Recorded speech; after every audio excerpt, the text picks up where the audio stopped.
espero que vocês estejam bem. O exercício que a gente vai resolver hoje é bastante especial, porque é da prova que eu fiz para valer quando eu entrei na Unesp. E é a questão 82 da Unesp 2017. Ele fala que tem 3 esferas pontiformes eletrizadas com cargas elétricas Q1 igual a Q2 igual a mais Qzão e Q3 igual a menos 2 Qzão. Estão fixas e dispostas sobre uma circunferência de raio R' e de centro C em uma região onde a constante eletrostática é igual a K0, conforme representado na figura. Aí tem as carguinhas aí na figura. E ele fala para a gente considerar VC o potencial eletrostático e EC o módulo do campo elétrico no ponto C devido às 3 cargas. E ele quer saber os valores do VC e do EC, respectivamente. Então, primeiro o VC, depois o EC. Então, a gente basicamente tem que resolver 2 coisas e lembrar o que são essas 2 coisas para um sistema de cargas. Então, são 3 cargas, não é apenas uma, como normalmente aparece nos exercícios, né?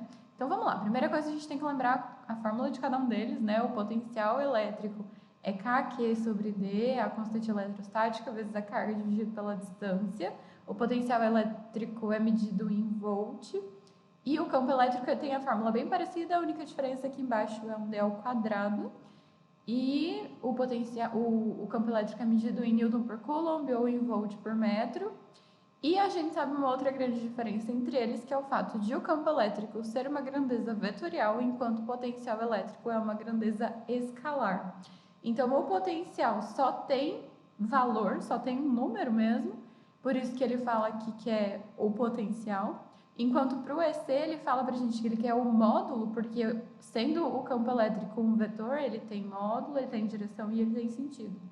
Então, quando a gente vai fazer a soma para descobrir o potencial, vou chamar de total, no centro, é só somar mesmo, porque como é número apenas, não tem direção nem sentido, o potencial lá no centro vai ser simplesmente a soma do potencial de cada um deles. E aí a gente vai ter que usar o sinal das cargas a hora que a gente faz o cálculo do potencial relativo a cada uma delas. Enquanto que para o campo elétrico, como são vetores, a hora que a gente for somar, a gente não vai simplesmente somar, a gente tem que lembrar que são vetores. Então a gente vai fazer uma soma de vetores. O que influencia a direção e o sentido influenciam. Então, se a gente tiver 2 campos elétricos iguais, eles estarem se somando, eles estarem se atrapalhando, eles estarem perpendiculares, dependendo de como eles estão, o resultado disso, o vetor resultante disso, vai ser completamente diferente. Então, para o campo elétrico, o sinal positivo e negativo vai influenciar para a gente saber para onde que ele está voltando. E não necessariamente, aliás, não vai entrar ali na conta, né? O valor de cada campo elétrico é só o valor em módulo. O sinal importa para a gente saber a direção e o sentido. Então, a gente vai fazer cada um desses com muita calma, tá bom? Então, vamos lá. Vamos começar pelo potencial, que é mais fácil e é o primeiro que ele pergunta, né? Então, a gente vai calcular o potencial para cada uma das carguinhas, usando a fórmula. Então, para a primeira carga, a gente tem o K, ele chama de K0, eu vou chamar só de K só para facilitar a nossa vida, mas o K é o K0, tá? Então, vai ser o K vezes o Q1, dividido pela primeira distância, que é entre a carga e o C. Depois, o K vezes o Q2, a distância entre o Q2 e o C. E aí, soma com o K vezes a terceira carga aqui, o Q3, dividido pela distância entre o Q3 e o C, que não tem representado aqui, mas a gente pode representar porque o Q3 também está sobre a circunferência, né? Então, a distância entre ele e o centro vai ser a mesma distância dos outros, que é o raio da circunferência. Então, a distância 1, 2 e 3 é a mesma, é o próprio raio da circunferência. O Q1 e o Q2 valem mais Q, que está lá em cima, e o Q3 vale menos 2Q, que também está lá em cima. A gente substitui os valores. Kq sobre R mais Kq sobre R vai dar 2Kq sobre R, e aí vai ficar 2Kq sobre R, e no último termo a gente vai juntar o mais com menos dá menos, e aí 2 vezes Kq dividido por R. E aí vai ficar só 2Kq sobre R menos 2Kq sobre R, que dá exatamente a mesma coisa, só que um é positivo e o outro é negativo. Portanto, eles vão se cancelar e o nosso potencial lá no centro vai ser 0. Logo, a gente já pode eliminar a letra B e a letra D. Mas a gente ainda fica em dúvida entre a A, a C e a E. Daí a gente vai para o campo elétrico. Para a gente fazer o campo elétrico, então a gente tem que lembrar como é que são as linhas de força, as linhas do campo elétrico, né? Para carga pontual, positiva no caso da 1 e da 2 e negativa no caso da 3.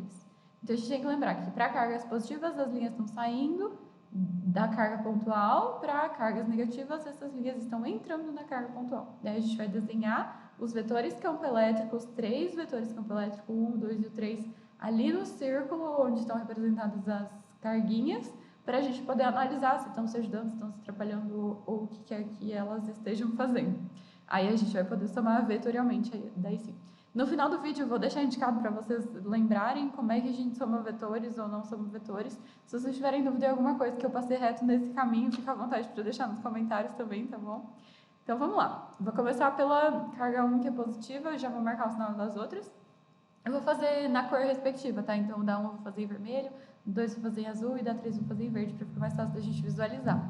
Então, 1 eu já sei que tá saindo dela eu tenho que pensar, saindo da carga 1, mas lá no ponto C. Então, começando no ponto C, ele vai estar ali na diagonalzinha apontando para o Q2. Então, esse é o campo elétrico relacionado com a carga 1.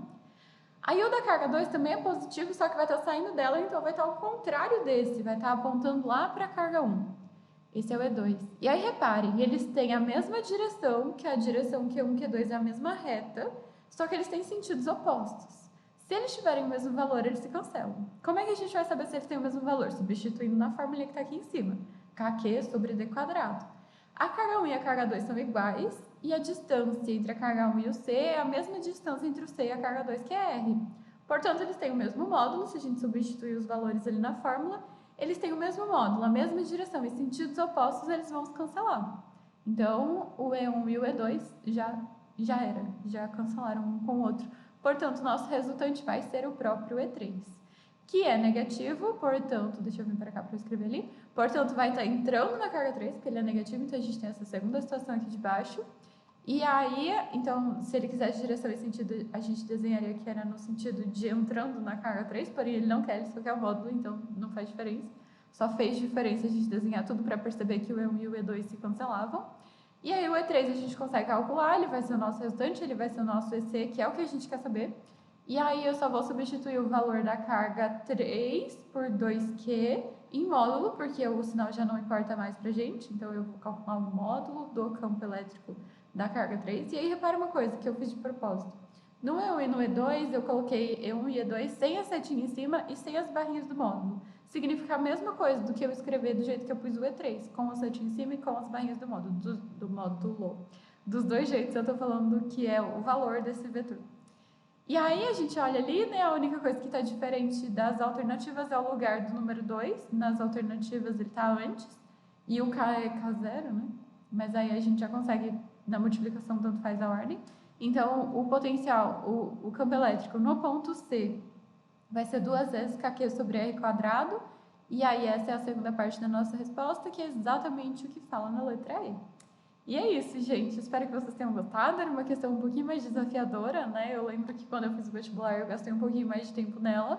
Mas se vocês olharem na prova da Unesp 2017, tinha uns outros exercícios que eram bem tranquilinhos e aí você gastava bem menos do que 3 minutos nela. E aí todo o tempo que sobrava dos outros acabava compensando na média, né? Então a gente podia gastar um tempinho a mais nessa daqui tranquilamente. E é isso, gente. Tchau, tchau. E até depois de amanhã.